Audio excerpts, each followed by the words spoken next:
Israel और फ़िलिस्तीन के बीच चल रहा ये युद्ध, ये लड़ाई ख़त्म होने की बजाय, रुकने की बजाय दिन प्रतिदिन तेज और ज़्यादा तेज होती चली जा रही है।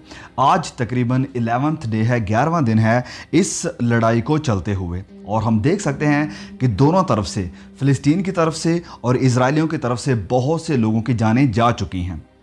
और इस जंग में जिस तरह से लेबनान की एंट्री हुई है, लेबनान कंट्री की, उससे विश्व युद्ध यानी वर्ल्ड वार की आशंका गहरा गई है। मतलब पॉसिबिलिटी हो रही है कि वर्ल्ड वार 3 शुरू हो सकती है। लेबनान की तरफ से इजराइल पर बुधवार को 4 रॉकेट दागे गए और आज भी दिन के उजाले में कुछ रॉकेट इजराइल की तरफ दागे जा चुके हैं।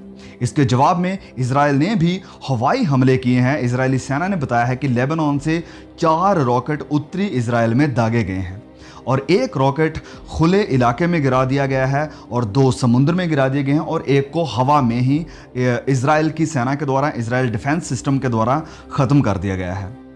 लेबनान से हुए हमलों ने जहां एक और मोर्चे पर इजराइल की परेशानी को बढ़ा दिया है, वहीं इस बात की आशंका भी तेज हो गई है कि 2 देशों की ये जंग, ये लड़ाई व्यापक रूप धारण कर सकती है और देखने को ये नज़र आ रहा है कि कर भी रही है। लेबनान का आतंकी संगठन जिसका नाम है हिजबुल्लाह, इजराइल द्वारा फ़िलिस्तीन पर किए गए हमलों से काफ़ी नाराज़ है और हम ये पॉसिबली नहीं कह सकते हैं कि ये जो रॉकेट दागे गए हैं इजराइल के ऊपर लेबनान की तरफ से, ये आतंकी ग्रुप हिजबुल्लाह ने दागे हैं या उनकी जो गवर्नमेंट अथॉरिटी है उन्होंने दागे हैं। ऐसे में अगर ये जो रॉकेट दागे गए हैं हिजबुल्लाह की तरफ, एक जो आतंकी संगठन है, जैसे कि ये हमास एक टेररिस्ट ग्रुप है गाज़ा में, ऐसे ही ये हिजबुल्लाह एक टेररिस्ट ग्रुप है लेबनान में, तो अगर इन्होंने ये रॉकेट दागे हैं इजराइल की तरफ, तो ऐसे में अगर लेबनान की सरकार हिजबुल्लाह पर लगाम नहीं लगा पाती है तो इजराइल को बड़ा कदम उठाने पर मजबूर होना पड़ेगा।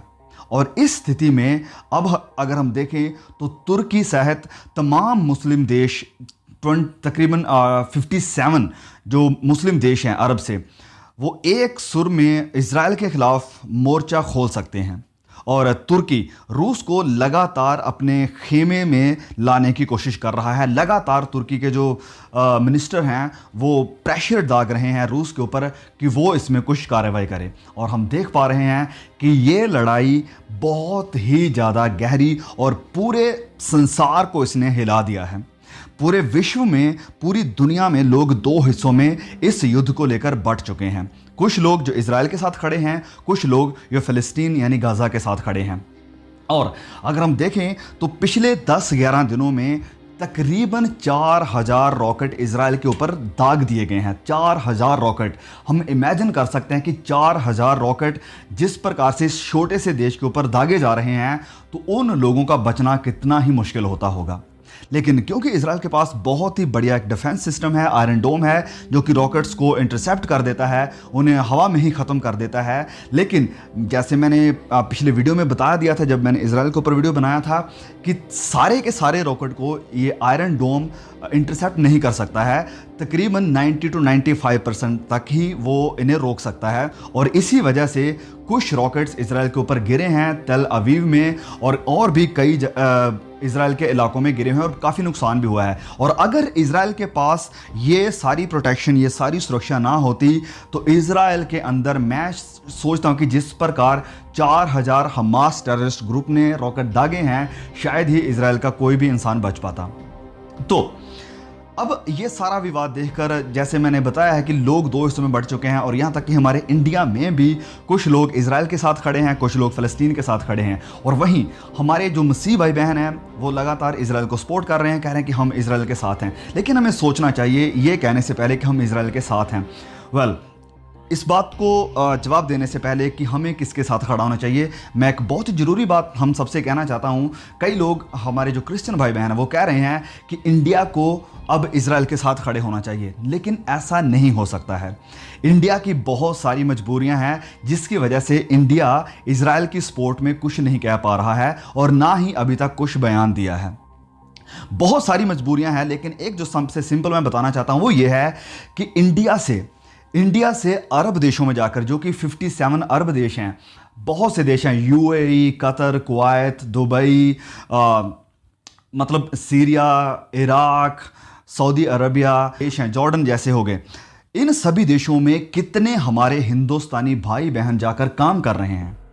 और अगर इंडिया इजराइल के साथ खड़ा होता है तो उन सभी हमारे भाई बहनों को जो उन देशों में बैठे हुए हैं, मुस्लिम देशों में, उनके लिए खतरा हो सकता है।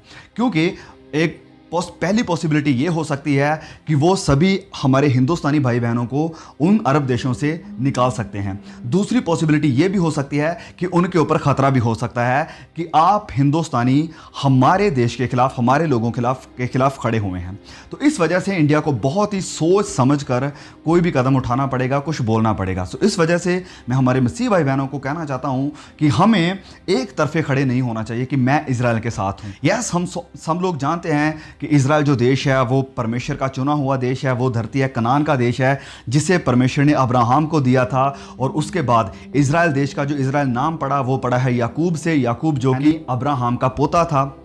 तो इस वजह से हमारी भावनाएं जुड़ी हुई हैं इजराइल के साथ कि हम इजराइल के साथ हैं, इजराइल को परमेश्वर कुछ नहीं होने देगा। लेकिन इसी बात को लेकर हम फिलिस्तीन के खिलाफ खड़े नहीं हो सकते हैं कि I stand with Israel so I stand against फिलिस्तीन। नहीं, हम दोनों देशों के साथ खड़े हैं, क्योंकि ये जो लड़ाई हो रही है, ये लड़ाई जगह को लेकर, ज़मीन को लेकर हो रही है। फिलिस्तीन चाहता है कि ये पूरा जो एरिया है, यानी जो इजराइल ने कैप्चर कर रखा है, ये सारा हमारा एरिया है और हम इस पूरे एरिया को चाहते हैं, ये पूरा फिलिस्तीनियों का है। और वहीं दूसरी तरफ इजरायली हैं जो चाहते हैं कि हम ना गाज़ा चाहते हैं, ना वेस्ट बैंक चाहते हैं, हम पूरा का पूरा एरिया इजराइल चाहते हैं। और लैंड को लेकर ये सारी लड़ाई चल रही है। और इसी बीच हम मसीहों को अब क्या करना चाहिए? मैं पहले भी ये कई बार बता चुका हूँ कि हम जैसे बाइबल में देखते हैं कि हमारी लड़ाई लहू और मांस की नहीं है, हमारी लड़ाई ज़मीन की नहीं है, हमारी लड़ाई इस दुनिया की नहीं है। प्रभु यीशु ने भी यही बात कही, हमारी लड़ाई है आत्मिक सेनाओं के साथ। इस वजह से हम इस बीच में क्या करेंगे? हमारी दुआ होगी फिलिस्तियों के लिए भी, इजराइलियों के लिए भी। क्योंकि जैसे हमने पहले भी कई हमारे मुस्लिम भाई बहनों की टेस्टिमनीज को अपने यूट्यूब के चैनल के ऊपर अपलोड किया है, तो हमारी दुआ सभी लोगों के लिए है कि सब लोग बच जाएं, प्रभु यीशु को अपना उद्धारकर्ता मान लें। तो फिलिस्तीनों के हमारे एक भाई थे, उनकी गवाही को हमने अपलोड किया था, प्लीज़ आप उसे ज़रूर देखिए। और इजराइलियों के भी कुछ हमारे भाई बहन हैं जो मसीह की तरफ आ रहे हैं। इसी तरह से सब मुस्लिम देशों से भी, इजरायली देश से भी, और हर तरफ से लोग प्रभु यीशु को जान रहे हैं, ख्वाबों के द्वारा, सपनों के द्वारा और ऐसे विजन्स के द्वारा। इसी बीच हमारी प्रार्थना है कि प्रभु इस जगह पर इन दोनों देशों के बीच शांति को लेकर आए। हम नहीं चाहते कि कोई भी आत्मा, कोई भी रूह नाश हो जाए। हम सबको बचाना चाहते हैं और यही सुसमाचार है। हम चाहते हैं कि सब लोग, चाहे वो फिलिस्ती हैं, चाहे वो यहूदी हैं, सब मसीह यीशु को अपना उद्धारकर्ता माने। क्योंकि ये दोनों देश प्रभु यीशु को अपना उद्धारकर्ता, अपना खुदावंद सेवियर, अपने गुनाहों को माफ़ी देने वाला नहीं मानते हैं। तो हम प्रार्थना करेंगे कि परमेश्वर इन दोनों देशों में शांति को लेकर आए, दोनों ग्रुपों में शांति को लेकर आए, क्योंकि हम नहीं चाहते कि किसी का भी नाश हो। तो इस शहर में, यरूशलेम में, पूरे इजराइल में पीस नहीं है, शांति नहीं है। अब क्या ये यहूदी लोग लेकर आ सकते हैं शांति को? बिल्कुल नहीं। क्या फिलिस्तीन शांति को इस्टेब्लिश कर सकते हैं? बिल्कुल नहीं। शांति स्थापित करने वाला हमारा मुक्तिदाता यानी शांतिदाता प्रभु यीशु है। अगर वो खुद आकर शांति को इस्टेब्लिश नहीं करेगा तो कोई भी इस दुनिया की ताकत, चाहे वो कितनी भी एडवांस है, चाहे वो कितनी भी साइंटिफिकली, टेक्नोलॉजिकली एडवांस है, वो अपने स्थान पर, अपने देश पर, इस संसार पर शांति को स्थापित नहीं कर सकती है। इस शांति को लाने के लिए शांतिदाता यानी द प्रिंस ऑफ पीस प्रभु यीशु मसीह को आना पड़ेगा। सो हम प्रार्थना करें कि प्रभु यीशु इन लोगों को दर्शन दें। जो लोग अभी डर में हैं, भय में हैं, वो सचमुच प्रभु यीशु को अपना उद्धारकर्ता माने। वो जाने कि इस मौत के बाद भी कुछ सच्चाई है और वो प्रभु यीशु की तरफ मुड़ आए। क्योंकि हम लोग फिलिस्तियों के साथ भी हैं, हम लोग इजरायलियों के साथ भी हैं। हमारी प्रार्थनाएं दोनों लोगों के लिए है, क्योंकि वो उधर भी इंसान है, इधर भी इंसान है। उधर भी इनोसेंट लोगों की, बच्चों की, औरतों के मृत्यु मृत्यु हो रही है और इधर इजराइल में भी बच्चों की, बुजुर्गों की, औरतों की मृत्यु हो रही है। हम किसी का नाश नहीं चाहते हैं, हम शांति को और ज़िंदगियों को बचाना चाहते हैं। इस वजह से प्लीज़ दोनों देशों के लिए, पूरे दुनिया में शांति के लिए प्रार्थना कीजिए कि लोग शांतिदाता प्रभु यीशु को जाने। God bless you all, see you again.